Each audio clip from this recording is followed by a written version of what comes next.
और बड़ी खबर जान लीजिए, भरतपुर से है। पीलूपुरा में गुर्जर महापंचायत जारी है। सरकार की तरफ से संदेश आए हैं और ये संदेश पढ़कर सुनाए जाएंगे और पंचायत लगातार जारी है और लोगों के बीच संदेश सुनाए जाएंगे जो सरकार की तरफ से आए हैं और उसके बाद आगे तय होगा कि क्या रणनीति रहेगी गुर्जर समाज के लोगों की और उसके बाद ही संघर्ष समिति ये फैसला लेगी आगे रणनीति बनाने को लेकर।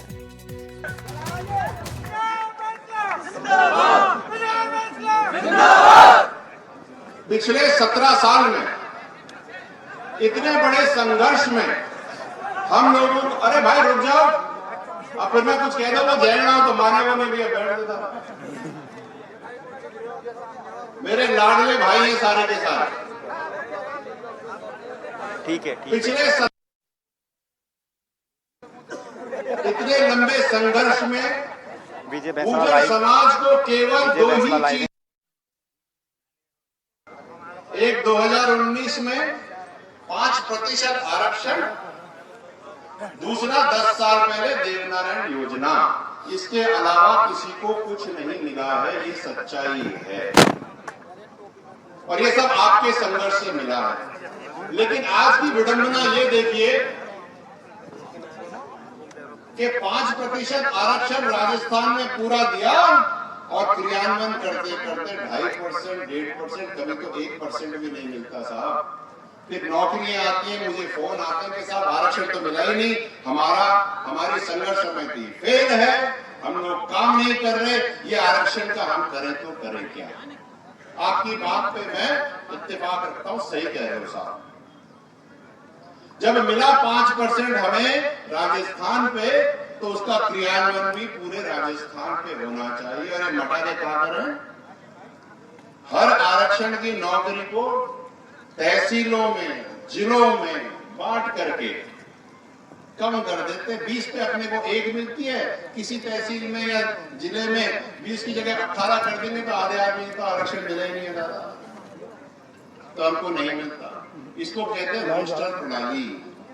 इससे केवल हम ही नहीं, EWS, OBC, SC, ST सब ग्रस्त हैं, लेकिन सबसे ज्यादा दर्द हमें होता है क्योंकि 5% सबसे कम आरक्षण हमारे हैं। हमें 20 में 1 नौकरी मिलती है और EWS जो 10% है उसको 10 में 1 मिलती है। ये तो हो गई अपने आरक्षण की बात।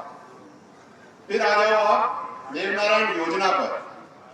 देवनारायण योजना समाज के संघर्ष, शहीदों के बलिदान से निकला हुआ एक मंदिर है जिसमें हमारे समाज के बच्चे 6ठी क्लास में आकर के पढ़ बढ़ा करके आगे बढ़ के अच्छे इंसान बनते हैं। इसके अलावा देवनारायण योजना में कुछ भी तो नहीं है।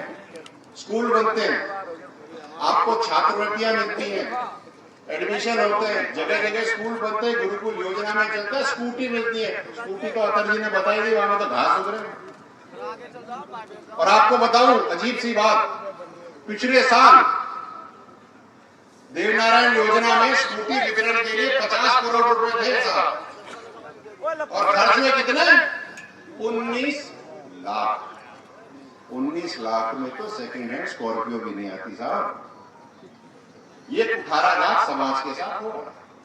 फिर बच्चे जाते हैं, फॉर्म भरते हैं छात्रवृत्ति के लिए। कोई 12वीं कक्षा में है आज और उसने छात्रवृत्ति का फॉर्म भरा, उसको मिलने थे 1 लाख रुपए, उसको मिले ही नहीं, या तो वेरीफाई नहीं हुए या प्रोसेस नहीं हुए। बेचारा लड़का अपनी पढ़ाई के लिए 1 लाख रुपए चाहिए, गरीब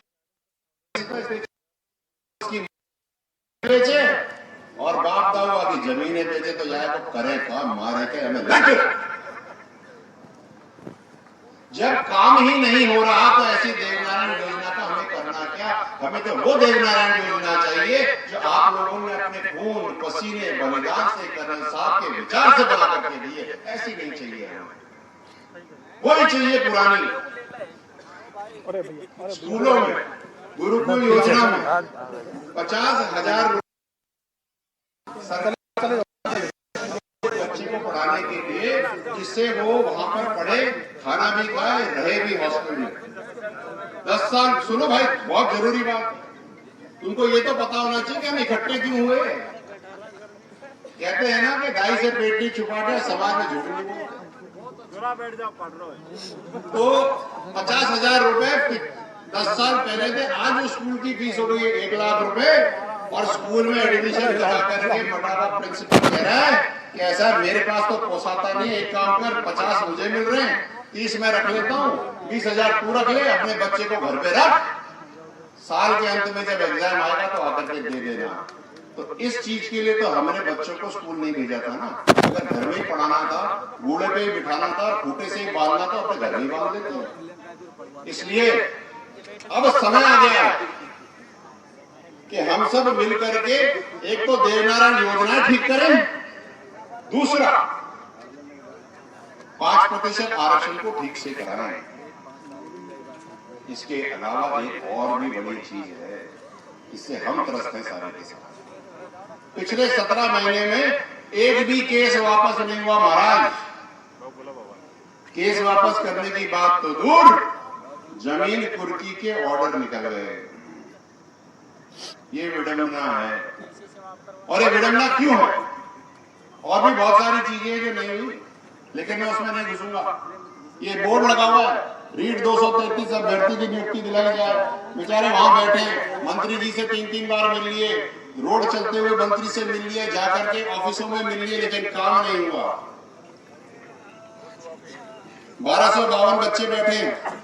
पहली बार जब 2000 आप सुनोगे तो आपको समझ में आएगा कि हमारे समाज के साथ होता क्या है। भैया बैठ जाए थोड़ा। कौन सा स्वामी वाला बैठ जाता, अब मैं तो मेरी स्वामी ले रहे।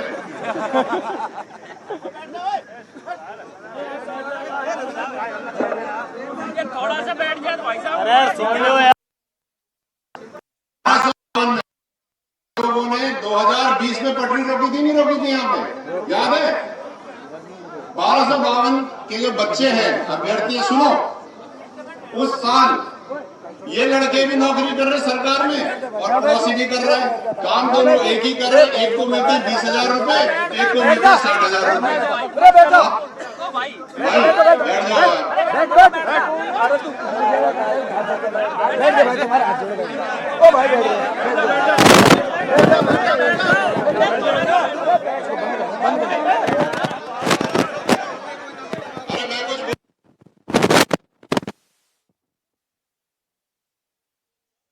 दोनों काम एक ही करते हैं।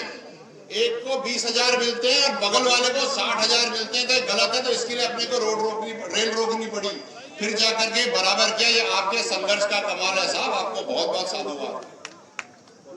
आज की तारीख में, और सुन लो, अब आज की तारीख में इन बच्चों को कह रहे हैं कि साहब आप तो एमबीसी से 1252 से आए हो, आपको प्रमोशन नहीं देंगे।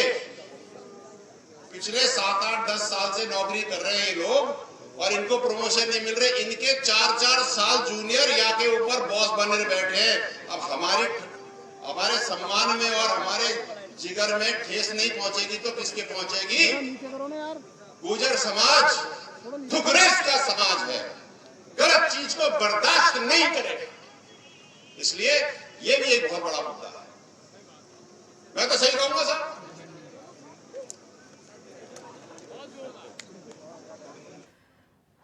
तो यहाँ पर आप सुन रहे थे विजय बैंसला को, जो संबोधित कर रहे हैं भरतपुर के पीलूपुरा में, क्योंकि महापंचायत आयोजित की जा रही है और यहाँ पर संदेश भी दरअसल पढ़कर सुनाए गए। और यहाँ पर कह रहे हैं विजय बैंसला कि लाल पगड़ी बैंसला साहब की आखिरी निशानी है, मुझे हल की तरह आप चलाओ, सपोर्ट करो। और वो ये भी कह रहे हैं कि क्रियान्वयन नहीं हुआ है, जो समझौता हुआ था उसका क्रियान्वयन सही तरीके से नहीं हो पाया। आरक्षण का यहाँ पर वो जिक्र कर रहे हैं, देवनारायण योजना का उन्होंने यहाँ पर जिक्र किया है। और जो मुकदमे दर्ज हुए थे उस टाइम पे जब ये आंदोलन किया गया था गुर्जर समाज की ओर से आरक्षण को लेकर, वो मुकदमे वापस लेने का उनकी ओर से जिक्र किया गया। पंचायत बुलाइए, क्या आज महापंचायत बुलाई गई है, किस तरह का क्या मानते हैं कि सरकार का क्या रुख है और आगे क्या रुख रहने वाला है? सरकार का रुख तो जब कागज आएगा तो पता चलेगा, और क्या कागज में आएगा उसके हिसाब से डिसीजन लिया जाएगा। और सुनो, अब यहाँ से पूरी मांग मनवा के ही उठेंगे या फिर कोई देखो क्या आता है, अभी आने तो दो, देखने तो दो। 4 बजे बोला है कि 4 बजे आ रहे हैं सर। हाँ आ ही रहे होंगे। और आधा घंटे के अंदर हमने आदमी ये विजय बैंसला जो कह रहे हैं कि 4 बजे जो है सरकार के प्रतिनिधि आएंगे, इनसे बातचीत करेंगे और बातचीत के बाद क्या जवाब आएगा उसके बाद ये कुछ कहने को तैयार है। सहयोगी, तो यहाँ पर आप सुन रहे थे विजय बैंसला को बातचीत कर रहे थे एनडीटीवी से, और बातचीत में सिर्फ 2 टूक उनके ओर से जवाब दिया गया है कि आने दीजिए, सरकार क्या करती है, सरकार क्या कहती है, उसी का हम इंतजार कर रहे हैं और उसी के हिसाब से ही हमारी आगे की पूरी प्लानिंग होगी, आगे की पूरी रणनीति जो है वो तैयार की जाएगी, ये कह रहे हैं विजय बैंसला। लेकिन उससे पहले संबोधित भी कर रहे थे मंच पर और अब गुर्जर समाज के लोगों के साथ बैठे हुए हैं। तो ये आंदोलन एक बार फिर से जोर पकड़ता हुआ इसलिए नजर आ रहा है क्योंकि इससे पहले भी कई बार आपको तस्वीरें आपने देखी हैं जब गुर्जर समाज के लोग आरक्षण की मांग को लेकर सड़क उतरे हैं, आंदोलन उनकी ओर से किया गया है और अब वो कह रहे हैं कि जो समझौता हुआ था उस समझौते का सही तरीके से क्रियान्वयन नहीं हो पाया, ग्राउंड पर खामियां कई रह गई हैं और इसी खामियों को पूरा करने के लिए ये आंदोलन कर रहे हैं गुर्जर समाज के लोग।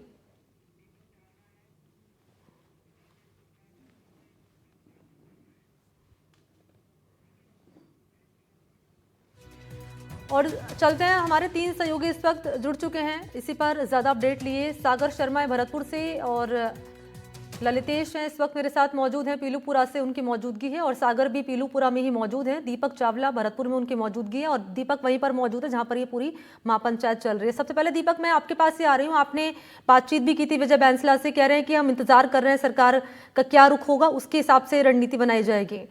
टेबल टॉक हुई लेकिन कोई नतीजा नहीं निकला।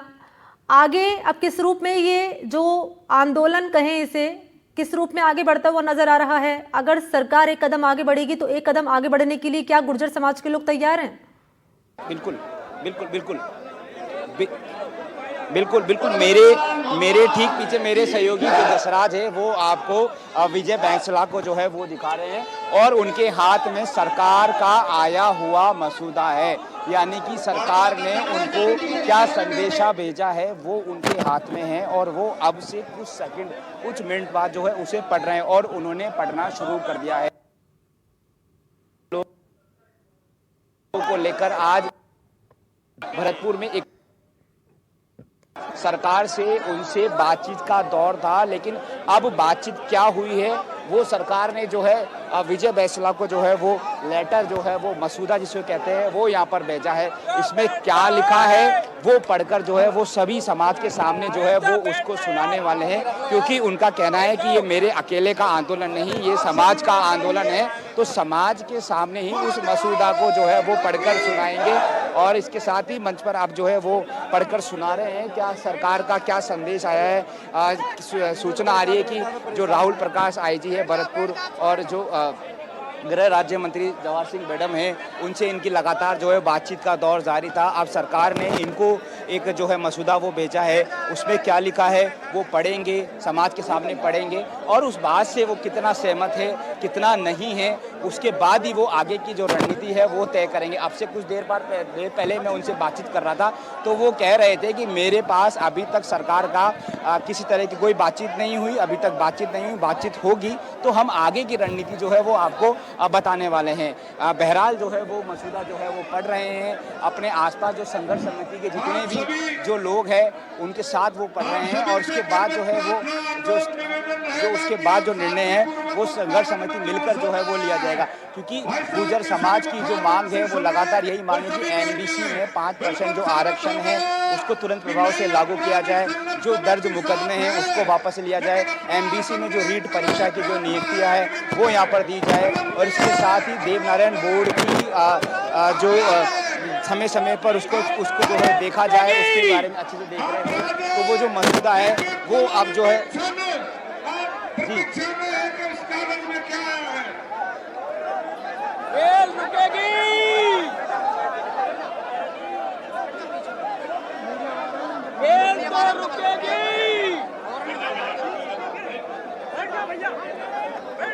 और मंच पर मौजूद है विजय बैंसला और तमाम गुर्जर समाज के लोग यहाँ पर मौजूद हैं और जो संदेश आया है सरकार की ओर से वो पढ़कर अब से थोड़ी देर में सुनाया जाएगा। क्या कहा गया है, क्या लिखा गया है इस संदेश में वो हम डिटेल आपके सामने रखेंगे। लेकिन इस बीच मेरे दो और सहयोगी मेरे साथ बने हुए हैं। सागर, मैं आपके पास आ रही हूँ, फिर ललितेश आपके पास आएंगे। सागर, आपके पास क्या जानकारी है? ये महापंचायत तो लगातार चल रही है और विजय बैंसला ने क्लियर कर दिया है कि हमारा जो आगे का रुख होगा, जो आगे की रणनीति होगी, वो सरकार के स्टैंड पर निर्भर करेगी कि सरकार का क्या टेक है, सरकार का क्या स्टैंड है।